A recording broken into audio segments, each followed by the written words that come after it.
Welcome to Midlife Matters. I'm Marie, and each week I'm joined by my friends Julie and Mindy to talk about all the topics keeping women in the middle years up at night. Today we're talking about the mental load. What is it? When do we experience it? And how can we share it with others in our family? Join us as we discuss all these questions and more. Let's get started. Listeners, today we're talking about the mental load. And this topic idea was requested by a listener, and I'm sure that it will resonate with a lot of different people. I know that the mental load was something I did not start hearing about until my kids were almost grown. So when I was researching it, it said it really started gaining some traction, the idea of it, in 2017.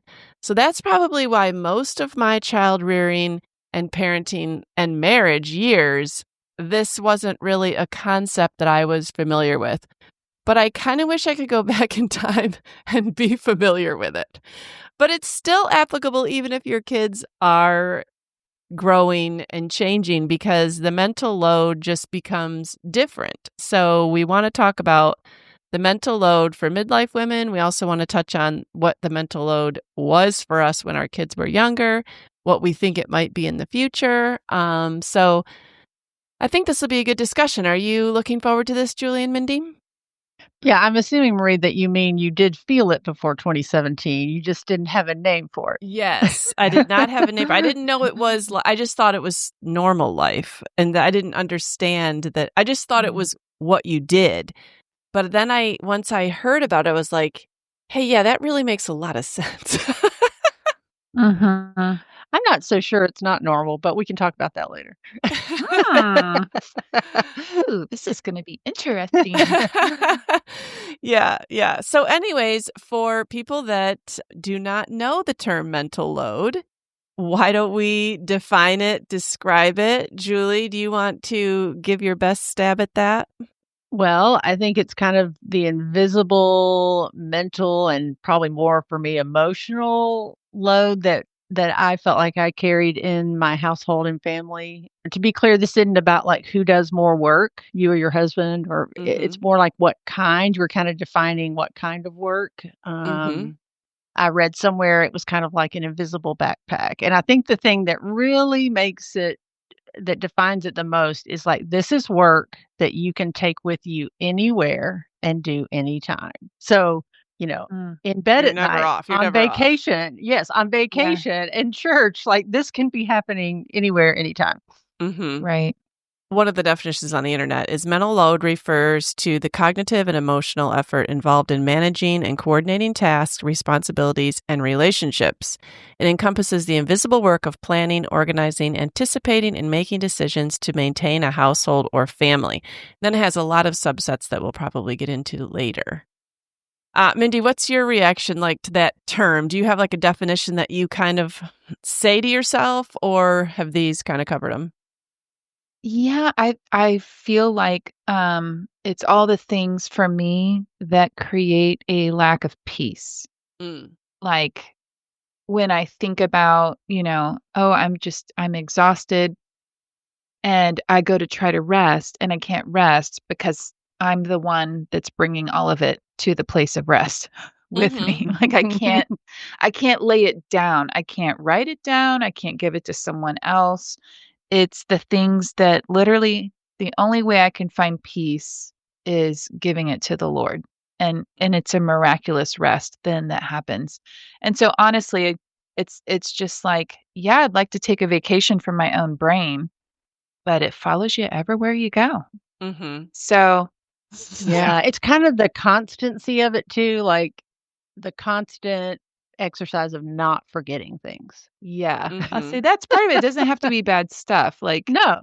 but literally, if anybody in the family is suffering and the mom tends to hold on to that, you feel the weight of an emotion. So I'd rather have a task to do than for somebody to be unhappy. Yeah. They kind of compared mental load to project management. I don't know if project management was a job like when I was graduating from college. I didn't look Right. that up, but now I feel like people understand that project management is a job. There's not only the jobs that people are doing, but there's someone that manages it all, that has the end goal in sight, that is looking at every little part of it and trying to make it cohesive and all run smoothly. Mm-hmm. And that is usually the mom in a household. But, as a project manager in the workplace, they typically aren't doing any of the task. Like, their True. job is only to see that it's executed. So that's where the hard part comes in is, Yeah. it's an added job, actually. The project manager for a mom is kind of an added job, I think. Right. Yeah. So, I mean, this is just a small one I read on the internet, but like the mental load is like you are the one that, like, you couldn't just say to your husband, hey, go out and buy some size 6 fall clothes for our daughter. Okay. The mom is usually the mom is the one that has a running inventory in her mind of what fits, what doesn't fit. Is she a true 6 or is she really more of a 5T or is she really more of a 7? What's her shoe size? What kinds of things does she like to wear? What kinds of things has the school said is appropriate to wear on the playground? What do they need for PE? Does her coat from last year still fit or does she need a new coat? Like the mom knows all that. You can't just say to your husband, go out and buy fall clothes for our 6-year-old. There has to be somebody that knows all that stuff, and it's not your husband in most Yeah, cases. and I think the remembering things, that one of those things, obviously there's birthdays to remember, the social calendar, doctor's appointments, but the mental load is like remembering people's preferences. That's something that Yeah. I usually had to kind of inform my husband of. Like he just didn't have his finger on that pulse. Sure. And really no fault of his own, I don't think, but Yeah, this isn't about blaming. I think this is about what it was like. And so we wanted to talk about different stages of development, what the mental load was like. And I started thinking back over our parenting years. And for the first 10 or so parenting years, Steve had a regular job, like a wake up at 6, get to work by 7, come home around 4 or 5. Like it was a very regular job. And so he was much more involved in the day-to-day running of our household. More involved in like the taking kids places and, I wouldn't say he ever cooked dinner because he didn't, but maybe helping or stopping on the way home from work to like pick up groceries that we need for dinner or things like that. Then when the twins were 2, he went back to law school. So he worked all day. Then he went to law school at night a few nights a week. And then he also had to study. So like he might be gone from 7 to 10 at night. Well, I'm not going to save up things for him to do. Like I'm going to do all I can do. And when someone's not there, you just end up having to do it all. Or maybe it got left by the wayside, but by the time they're back, didn't matter that it was left by the wayside. Like whatever, it just naturally became mine. And then as soon as he was done with law school, he took a job where he traveled. So, he only had one job, not one job plus school. But when you're not at home, when you're in another state, you really can't be helping out with the mental load. Like it naturally fell on me to know all the kid preferences, all the kids' friends, the play dates, the sports schedules, the homework, the what needs to happen, every aspect, even within our home. Like, when's the last time the furnace filters were changed? Do we need to have the gutters cleaned? Who's going to mow the lawn this week? Like all those things. I didn't want to save up a bunch of tasks for him to do on the weekend if I could get them out of the way during the week. So I think a lot of it by default landed on me, and then the income earning and that kind of thing landed on him. I agree, because I did a lot of things to kind of keep weekends open for John because I wanted him to spend that time with our kids. But I'd love to be able to ask John right now if I think about all that he did do because I'm discovering it, like the furnace filters and the home maintenance and all of that. Like, gosh, maybe he felt like he carried the mental load. I don't know. I felt like I probably left him with too much. I thought I was doing a lot, but I think I left him with too much. But I don't know. I did feel it, but I want to just say that I didn't resent him. Like it wasn't you need to do more. Like, not that we ever didn't get into conversations on I need more help or whatever, but I just always accepted that as my role. Like I had chosen the role, you know? Yeah. But, and some of it was kind of self-imposed. Like I would talk to him about things I was concerned about, and he just wasn't me. Like those things were never going to be on his radar, you know? Mhm. Like he had a big picture mentality, and I got bogged down in details. So, Mhm. we were just wired different, and I think it worked out good, you know? Yeah. Mhm.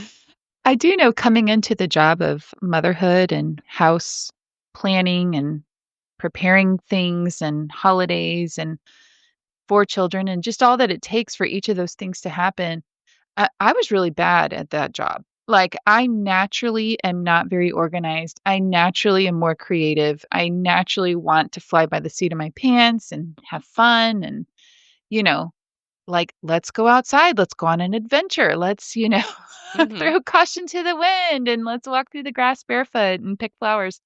And that's what I wanted to do. And as you have children, and then you have more children, and then they get into school and they actually have things they have to accomplish. And there's meetings with teachers, and you're helping with, PTO, and you're helping with little parties, and your kids have birthdays, and people are coming to visit. I remember finding myself failing. Like, I am terrible at this job.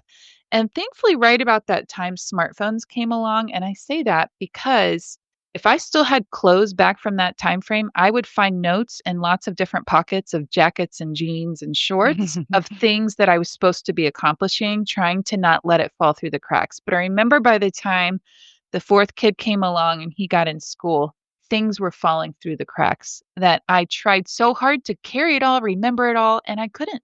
And so the smartphone came along right at the time where I was like, I actually need help. I need a manager for my life because I cannot carry it and remember everything that's happening. And so that helped me tremendously to set reminders, to have a calendar on a device that was always with me. So I would just say I was not naturally good at organizing things, and I had to learn how to do it to try to survive. And now honestly, I'm almost done. My last kid's a senior, and I am not going to miss the organizing at all of things that need to be done, helping with I hate to say this, helping at school, like helping helping with all the activities. I'm done. I'm going to graduate, okay? Don't you think though, like even if you both are really good at dividing up the task, it's those anticipatory elements that are the hardest to share?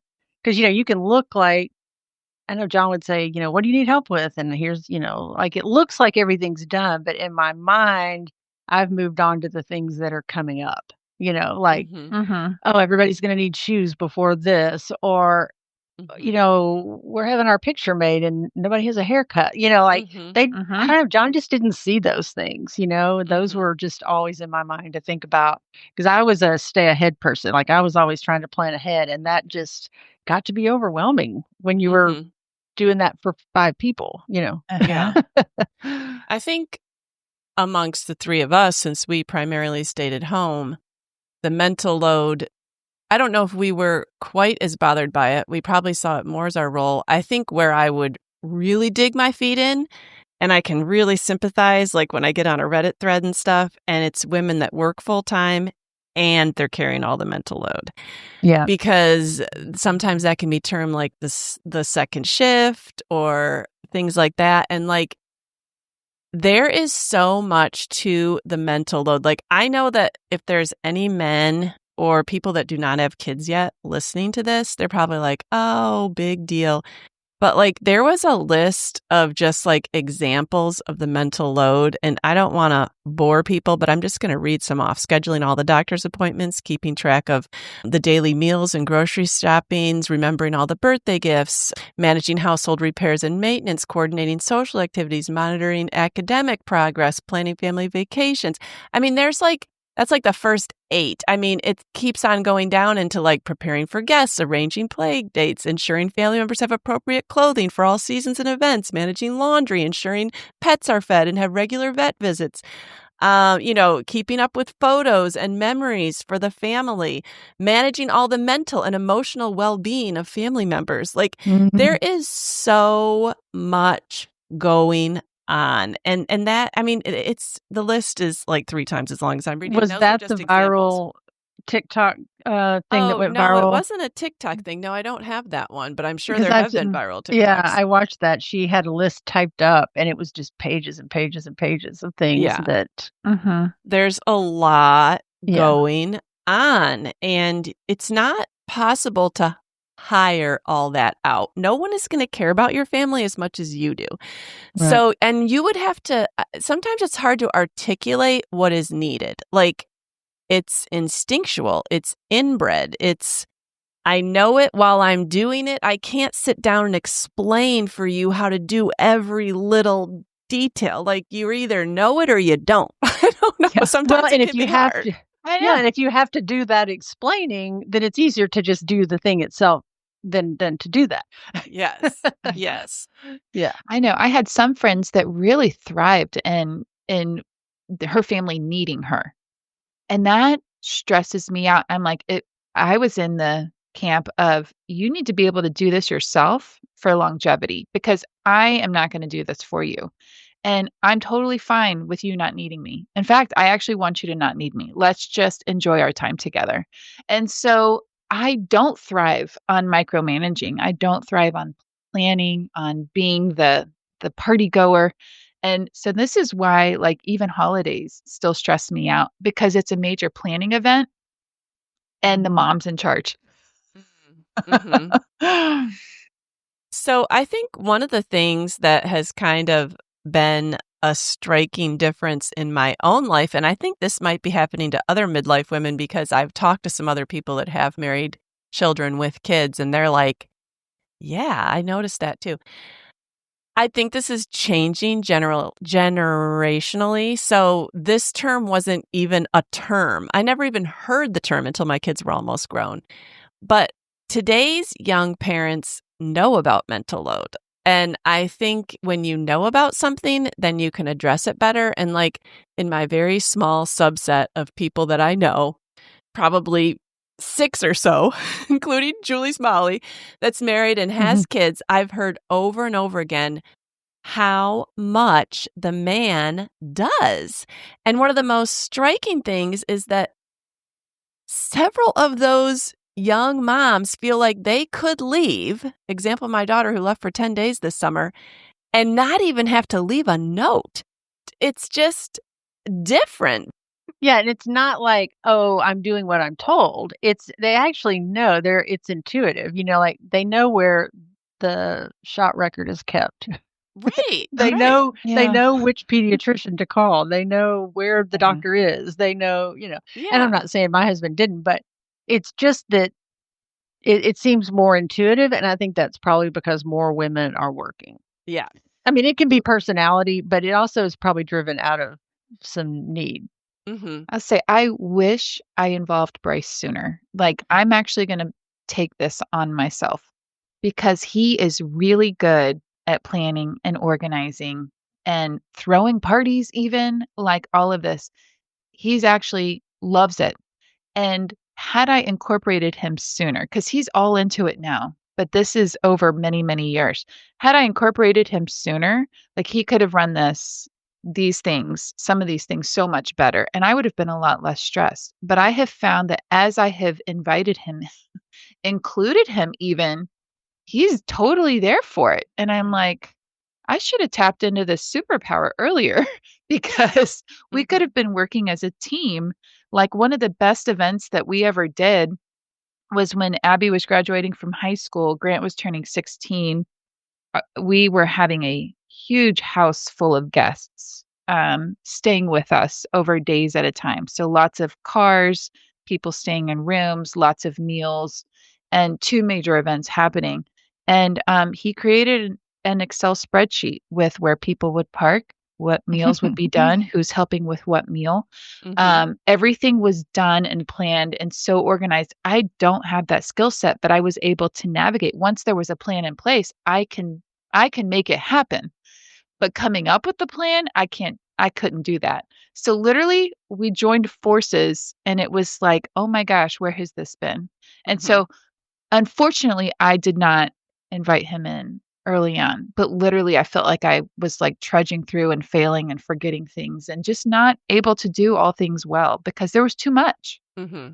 Yeah. I think for me, it kind of felt like delegating, but then not totally letting him have it. And part of that was like giving up a sense of control. Like I wanted things done a certain way. Like, the task of getting meals on the table. He was great at helping at that. He'd pick up stuff on the way home, he'd go to the grocery, all of that. But then the mental load is like, oh, are they eating enough vegetables? Mm-hmm.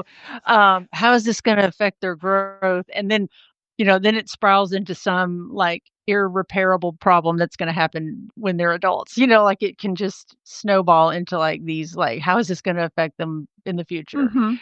And Mhm. it's going to be all my fault when it does. Right. They're gonna be in counseling one day talking about me. Yeah, and John would have seen like, you know what? The meal got on the table, they didn't eat it, Mhm. you offered it, done. Like that was a success. But I didn't see it as a success if like everybody didn't like it or they didn't eat their vegetables or like are they getting a balanced meal? Like I added a lot of things mentally that John didn't. Well, but I don't think that's totally fair because that's totally what, if I said like, I'm stressed out about dinner, Steve wouldn't offer to cook it, but he'd be fine if I wanted to order it or he'd be happy to pick up Mhm. something. He's always happy to help, but you can't do that every night. So the mom in her mind is saying, like you are, Julie, like, okay, fine, we'll have pizza and chicken nuggets tonight. But we still have to address the fact that they're not eating any vegetables or that, like we still have to look at the whole picture. So yeah, like any one task, definitely Steve's never said, "No, I'm not helping you. That's your job." He's never acted like that. But they're a fill-in. They're well, let's just throw caution to the wind tonight and just get the job done. But it's not a long-term solution. Like it's not how we need to be Right. feeding people every night. And that's what's still on the mom's mind. Right. That's what I was not just I just it wasn't just about getting that one meal on it. It was the Mm-hmm. overall picture of am I serving balanced meals? Are they healthy? Are they getting what they need? Or, Mm-hmm. how much do I consider their preferences or do I just make them Sure. eat it? Like Yeah. everything was this What big about dilemma what in my manners mind. are we teaching? What are Uh-huh. we teaching if we say they don't have to eat that food? What, like, there's a lot that Yeah. goes into mealtime other than just throwing some food on the table. Oh yeah, it's like if they don't eat it, do I let them get up and make their own Yes. sandwich? What precedent have I set? What do I want going forward? Like, Yes. And I don't think John thought a lot about that. He just, didn't have that space, I guess. I know that was the wrong way to think through that, like to heap on all those consequences from a chicken nugget meal night, like allowing kind of fear and all of that to kind of overwhelm instead of, you know, I don't know. You just said the one word that literally would rock my world more than anything, and it was fear. Mhm. If I look back at the different things that really kept me up at night, as my kids were in the home, it was being afraid of future things. Mhm. Like Marie just said, and Me like you too. just said, what will this turn into if this continues? Yep. And so tackling fear with each of my people, with my husband, with my children, that's probably the heaviest part. And so that's why as midlife women, so we're not doing necessarily all the tasks. And I've joked about, I'm done with school stuff and the daily the daily mhm. things there. But the mental load is there because we have other factors now, and it's not tasks. It's actually heavy stuff. Like it's big stuff. It's scarier stuff. It's more fearful stuff. It's harder. Yeah. The mental load doesn't change because it's invisible stuff. So, like you said, Mindy, it may not be task related anymore. It may not be, well, who's unloading the dishwasher? It's more like in my world, if I think about mental load of Christmas, I don't think that Steve ever thinks about this, but maybe he does. He's never shared that he thinks about it. So I am thinking about, okay, there are in-law kids. How did their respective parents feel about the plans that we made? Are we imposing too much of time constraints? What about gifts? Do people feel like we got equal gifts? Are they happy with their gifts? Are they happy with the memories? Will they want to come back again next year? Am I spoiling the grandchildren? Am I just giving a normal amount? How does it compare to what the other grandparents are giving? Oh, my college students are home. Do they feel like they're taking a back seat to this busyness of getting Christmas? Have I really sat down and spent time and said, hey, how was your semester? What do you want to do over Christmas break? Like there's a lot of people to keep track of. Are my parents going to come? What about Steve's mom? What are people doing? Whose turn is it for my siblings? Like there's a lot of mental load that I can name, and I haven't lifted a finger. It's all in my head. And then when the gathering's over, I mentally catalog in my mind, all right, well, so-and-so didn't look too happy. Darn, I've got to remember that preference. I got to remember not to do that next time. Why did I say that? Like, there's a lot of mental stuff. I'm tired. To me, like, literally, we can put these in categories, and fears, like, includes a lot. Yeah, and then fear of that thing that disappointing. yeah, and then letting people is down. everyone happy? Like why do we feel responsible for everybody Because we'll be being blamed if happy? they aren't happy. Who do you blame first? The mom. And so that key right there, you can't even touch it. Like you can't even put a definition on it. It's such a vague concept, you will never meet it. And so you constantly feel like you're failing because you never feel like there's not an end goal to is everyone happy.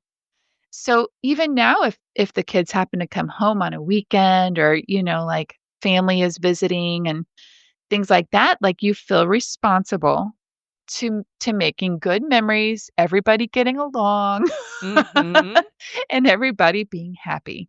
And that is unattainable.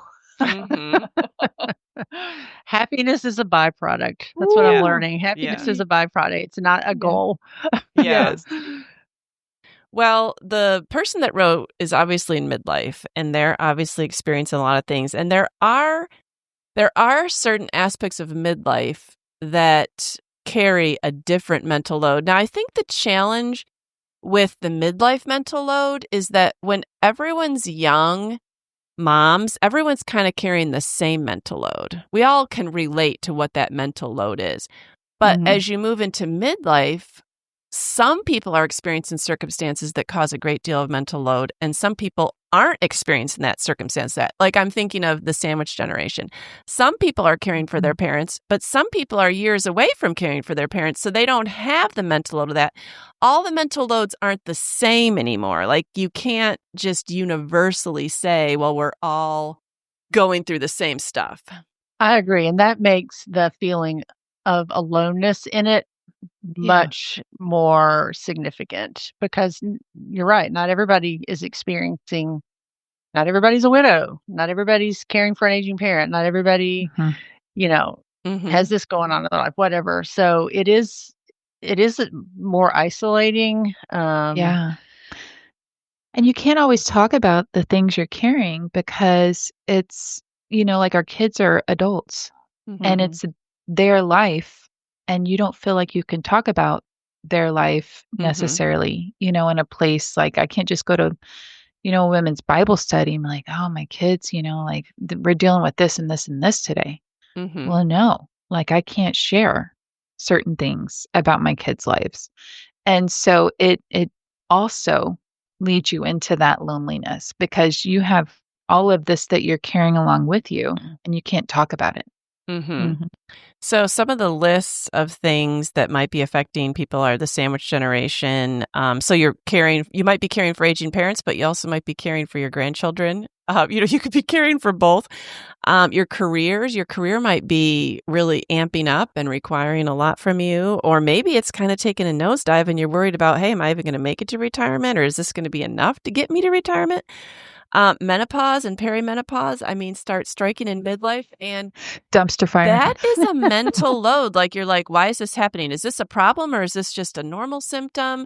Is this going to affect me for the next 10 years or in 5 years? I'm going to look back and this will be history. Like, what should I be doing something about this or will it naturally go away? Like, there's so much mental load with just changes. It's kind of like the perfect storm, really. All of that happening together. Yeah. Changing friendships. Like we've all talked about how your kids leave and then all of a sudden your friendships get all jumbled up because you're not seeing the same people anymore. You're not coming in contact through the same things. A lot of marriages go through changes in midlife after the kids have left. That can be a mental load. There's just so many things. And I mean, I know Julie can sleep, but a lot of us can't sleep. So you add that in there too. You know what? I did read an article on this and I thought this was very interesting. And this seemed to be, that they got this information from studies. Said that women sleep less than men in the same household, and that women's sleep is more disturbed by issues related to the children in the home and their spouse's job. Women are worried about their spouse's job? Yeah, like, or like it's not anything in their own life, but their spouse's career or job, whatever. But men's sleep is disturbed more by like finances and their own job. So in other words, men aren't losing sleep over other people. No. But women are losing sleep over other people primarily. And I thought that was interesting that, why we're talking about women carrying this load, because I think we're just wired this way. I mean, it seems to be a innate thing. Do we feel like this has to do with like carrying emotional load? Because I know I more struggle with carrying others' emotions. Yes. Than like Bryce doesn't necessarily carry other people's emotions. No. Like, like he wants to fix things, he wants to help, he can step in, he can plan, he can organize, but like when it comes to emotions, like that's where I do struggle, and I feel like that's the heavy stuff I have to give to the Lord, because like nobody can fix that or take that. Yeah, like your Christmas, what you just said, Marielle, about Christmas. Everybody to be happy. And like Bryce planning, a great party and a great weekend coming up. Like he probably does a great job with that. But I doubt he ever thinks, oh, I saw the disappointment. They didn't look too happy. Or I saw that they would have preferred hamburgers over hot dogs. Like I doubt any of that runs through his mind. I mean, that just wasn't. John was a big picture, get the task done, concrete specifics. Yeah. To ask him to share in some of that mental load, I would really be asking him to be me, to be something I don't know that he was capable. And I'm not talking about tasks, because he, like I said, he almost did more than me. Yeah. I'm really talking about the emotional stuff.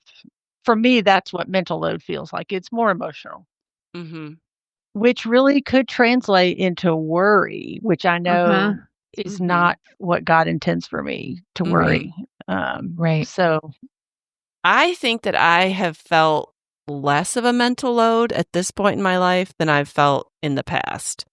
When I was, raising 5 kids on a daily basis and Steve was traveling and there was all the things going on, I had a heavier mental load at that point than I have now.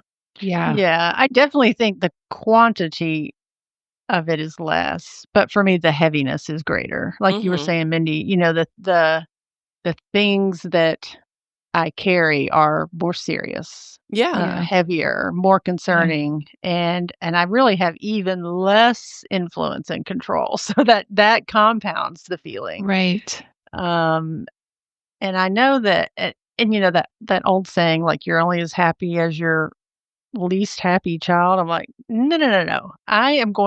That is not going to rule my life. Like that's a sad statement.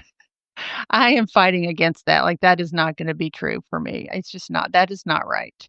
Like, to let like, where is my influence? Where is my input to encourage and lift them up? And instead of it all being how it affects me. And that's just something recently that the Lord's been teaching me, like being the kind of what they need in their life is a stable encouragement and cheerleader, because I can't tell them what to do. I can't control their lives. But if that's my role, I can't just be absorbing all those feelings and drowning in those things.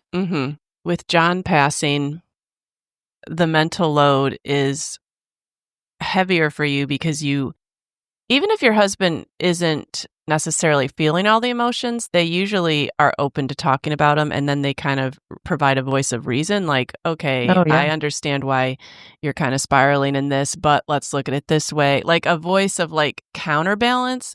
But Yeah. if you're only with your own self, then who's counterbalancing you? And so I think that probably makes the Mhm. mental load even harder. Yeah, and that's kind of what has kind of been teaching me, like, I felt like I had permission to be that way because I knew John was gonna be the voice of reason and kinda talk me off the ledge, and now I have to be that, which I should have been all along, like, allowing God to speak to me and encourage me and to live out what I say I believe about the Mhm. future and about hope and Mhm. trust and dependence on the Lord, and this is kinda where the rubber meets the road for me, like, Mhm. I I think I let John be that a lot more than the Lord. Mhm. I know that's one of the things that worry, fear, anxiety with the kids, that their problems are bigger, they're longer lasting, they're heavier, they are more involved, and they can really affect, the rest of our kids' lives depending on what they're going through and making decisions on. And you're right, Julia, our role has lessened and we can't really say much. They might give us the problem, but they're not necessarily asking for help. They're just maybe letting you know or whatever. But I think one of the things that I feel like God keeps showing me, like all through the summer and recently, is to not be afraid for them, Mhm. to not carry that burden. I can't fix it. I don't even know what they should do with some of these things, but I am not going to be afraid for them anymore. Mhm. It's too heavy, it's too much. I have no control anyway. So, understanding fear in all of its various forms and all of its fingers that reach out through different situations, and recognizing that it is fear that has been driving so many things about how I react or what I think about, and leads me to really praying and releasing those fears to the Lord, and understanding that God is a good father to them. God created them. He will provide a way of escape. He will give them wisdom. And so, anymore, even last night, I was having a conversation with a child that was really upset about something. And I know how I would have reacted in the past, and I say that with confidence, and it wouldn't have necessarily been well. I would have entered into the fear and questioned the Mhm. fear. And last night, I it was something I recognized, and I said, "I'm not afraid for you. I know that the Lord will lead you through this, and I'm Mhm. walking with you." And Yeah. it's that, like it's simple, it's simpler, but heavier. And to Yeah. be able to give up the control and to not be afraid for that child, to speak life into that child, um, because my fear is not going to help them at all. It will keep them crippled. And I recognize now that I can offer wisdom and not fear in a Yeah. situation. And Mhm. that's a hard place to get to, like, like, the fear of the Lord is the beginning of wisdom, and I think about praying for wisdom for my kids, and I am talking about for morally neutral decisions, like Yeah. this or this, do that, buy this, don't buy this, take this job, all of that. And my prayers are just changing, like, like, none of these are fatal decisions when the Lord is in them and in their lives and working through them. Like, even a mistake, like, that maybe wasn't the best choice, then God will grow them. God will change them. And so that takes away a lot of fear. There's just not the same worry when I know whose hands they're in, and that He can, use difficult things for good. And Yeah. it's a hard place to come to, but ultimately it's the only place you can find rest. That's how I sleep at Yeah. night. Yeah, Yeah, I was I gonna say actually rest. know. So this person that wrote in, she wrote, would love your perspective on a healthy approach to addressing this with the household. So I'm thinking that she's not just at home with her husband. She probably has teenagers or college kids coming in and out. So do you have any just practical tips that you would give her for reducing, I guess, the mental load with a household of young adults? One of the things that has really been freeing for me, and it's only just happened in like the last couple breaks, is my kids, my one, it used to be 3 kids came home for college breaks and 2 were married. Now 1 just moved out this summer, so he won't be coming home for college breaks. But before he moved out, he and my girls finally got to the point in life where when they came home, they did not ask me what's for dinner. And what a relief. And like, I might say, oh, I'm not going to be home for dinner tonight. And, oh, I'm sorry. And they're like, we cook dinner for ourselves all the time at college. Like, you don't have to worry about that anymore, Mom. And what a freedom. Like, I feel like I'm still expected to make like a welcome home meal and to have like some groceries that they like in the cupboards, but I'm not expected to have a plan for the whole time they're home. And I am so unburdened by that. Like, that is a relief to me because at this point in my life, I don't want to cook. It's not relaxing for me. It's not a pleasure. I don't want to do it. And I am glad for them to finally be at the age where they can say, we're not actually expecting you to do that anymore, Mom. Like, if you do it, great. But we're not sitting here thinking, why didn't she make me a meal tonight? Oh, that's such a relief. But if you're giving advice to someone, would you say do that regardless of what your child said? I guess I would sit down and with your older kids and say, hey, I've been feeling a burden for making meals. What do you guys feel about that? And they might be like, hey, we make our meals all the time at college. Whatever you do for us is a bonus. Or, oh, I'd actually really am interested in cooking. How about I make dinner on Thursday nights? Or, like there may be ideas that they have that you're just so used to taking it all on yourself that once it's put before them, they might be like, oh, well, let's try it this way. And then it's nobody's mental load because everyone agreed on it. Yeah, that's what I would say is to talk about it and really delegate. And when I say delegate, that means I think it's fair to maybe talk about what that's going to look like. And then to delegate means really turn over the planning, the execution, and the follow up, not hold on to it and then be able to be okay with however it turns out, not like, well, that's not what I would have had, or I already had this in the fridge. Why'd you go to the grocery? Like, just let them do it, like let them take responsibility. Yeah. And then the other thing is to maybe, like if you have younger kids or kids still in the home, just talking with your spouse or even your kids about what you value. Like, you can't get everything you want, but maybe if you really value a meal around the table or with younger kids, a bedtime routine, like get everybody to understand that this is really, really important to Mom. Yeah. And then I think you can expect more from them and ask them, like, how can you participate to make this happen? Because it's important to me. And that just can't be about everything. You got to kind of, I think, pick and choose what you value. And then you can kind of educate them on on what that could look like to realize those things, to have them happen. Yeah. I know one thing I thought about in this category, whether with young children or children coming home from college or young adult children, is that I used to feel that I needed to be physically available at every moment when my kid was awake or at home and present. And I have given myself the freedom to be able to go work out if I need to go work out, even if they're at home, even if they're, looking for something to do. That taking time away, especially to go work out or going to bed early at night, even if they're all still awake. Sometimes that's what I need to do, especially if there's a long season, everybody's at home and there's a lot of late nights.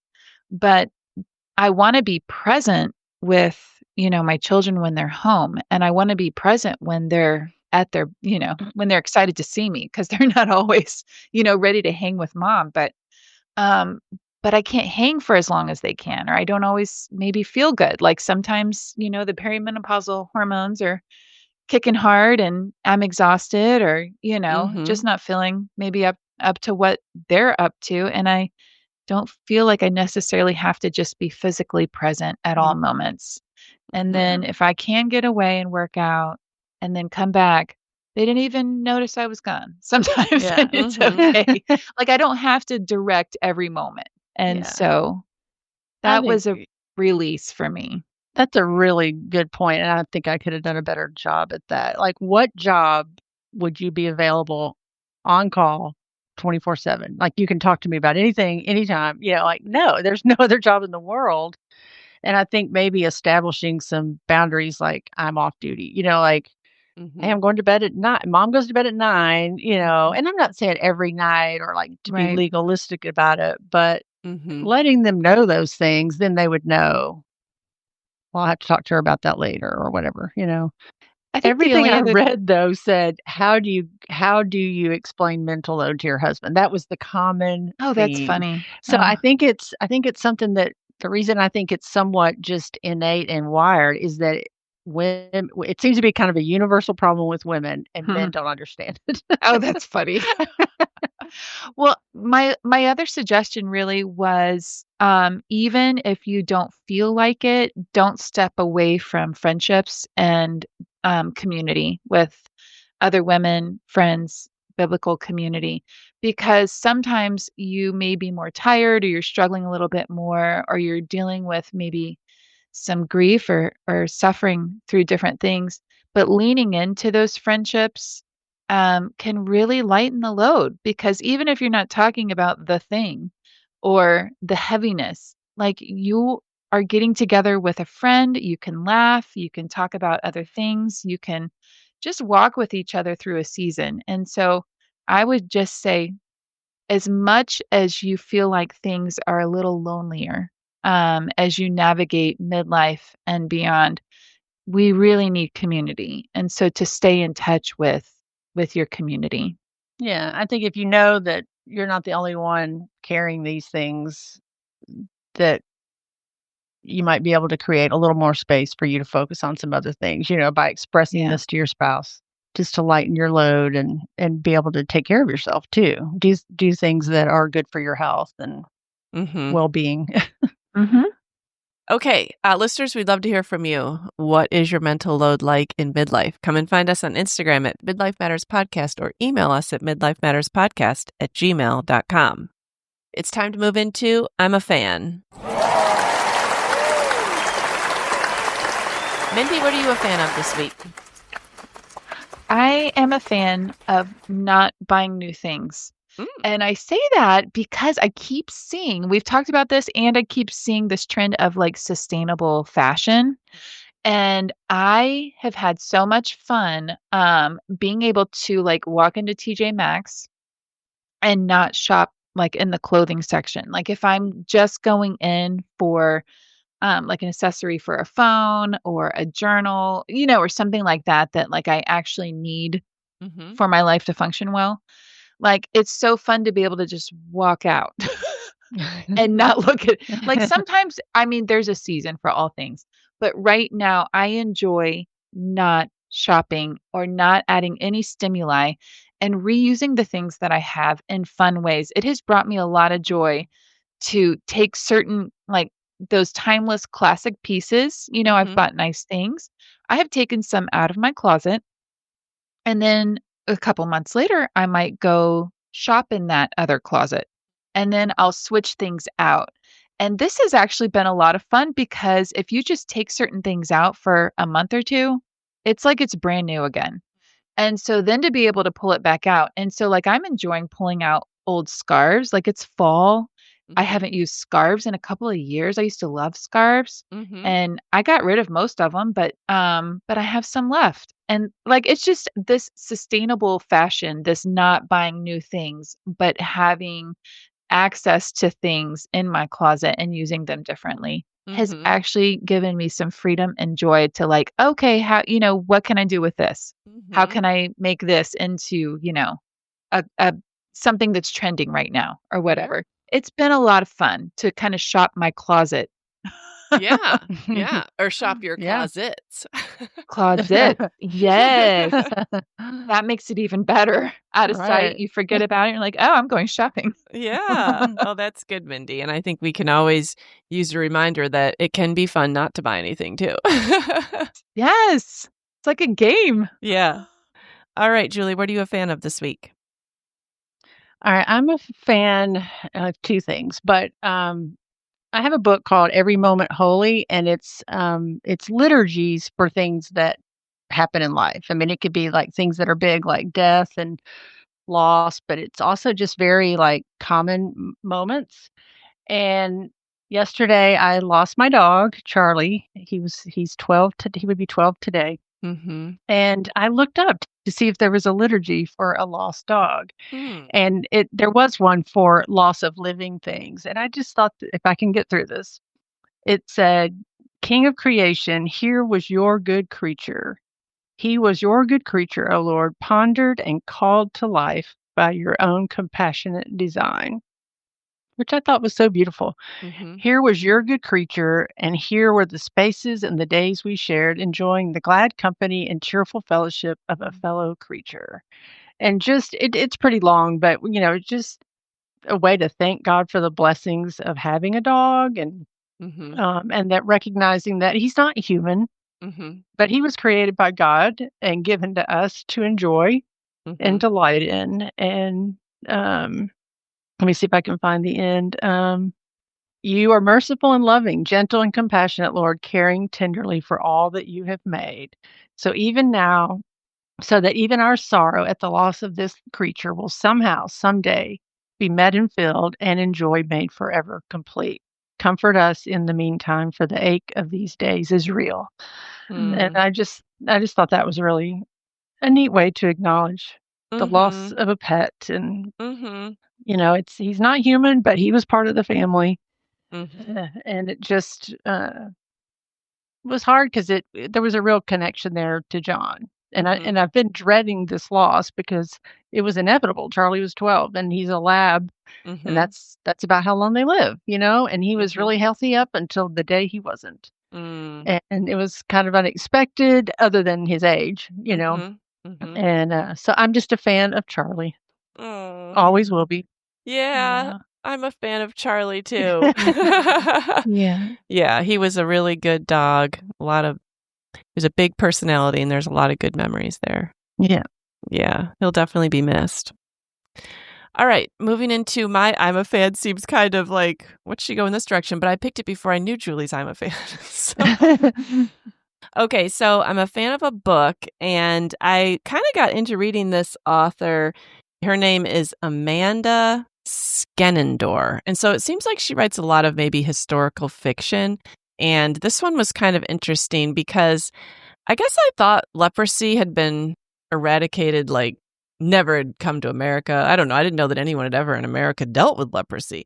But when I saw what the book was about, I was like, oh, I need to read this now. So it is the glamorous world of a silent film star's wife abruptly crumbles when she's forcibly quarantined at the Carville lepers' home in this page-turning story of courage, resilience, and reinvention in 1920s Louisiana and Los Angeles. And it is true. There was a place in Louisiana where people in the early part of the 1900s could be quarantined because they had leprosy, and they really did have leprosy. And if a doctor diagnosed them with that, like, she was literally that day sent there, never saw her children again until they were older, didn't see her husband. Like, you literally just had to go there and live amongst all these other lepers. And so, like, I only think of lepers in terms of like biblical times where they would be, again, put in like kind of outside the community. But I never dreamed about that happening like in the United States. So if you want to read about like this small slice of history, you can go ahead and get this book out. I don't know if I said the title of it. It is called The Second Life of Maria West. So anyways, I think it's just an interesting historical story. Like I had to look up like how true it was, and there were a Wow. lot of true parts about it. So That would be fascinating. Oh my goodness. yeah. So anyways, all right, listeners, we'd love to hear from you. Let us know about your mental load. Julie and Mindy, it always helps to talk about the mental load. I feel unburdened just by talking with you. It's good. It's good. I'm glad we're at this stage in life a little bit. Some of the things. A little lighter. Yeah. All right. We'll talk with you next week. All right. Sounds great. Okay. Bye. We're so happy you joined us today. You can find the show notes for this episode at midlifematterspodcast.com. Also, please tell a friend about the show and help them hit the free subscribe button on their favorite podcast app. Be sure to follow us on Instagram at Midlife Matters Podcast. That's where we post pictures and stories about all the things we talk about in each episode. Thanks for listening, and we'll see you next week.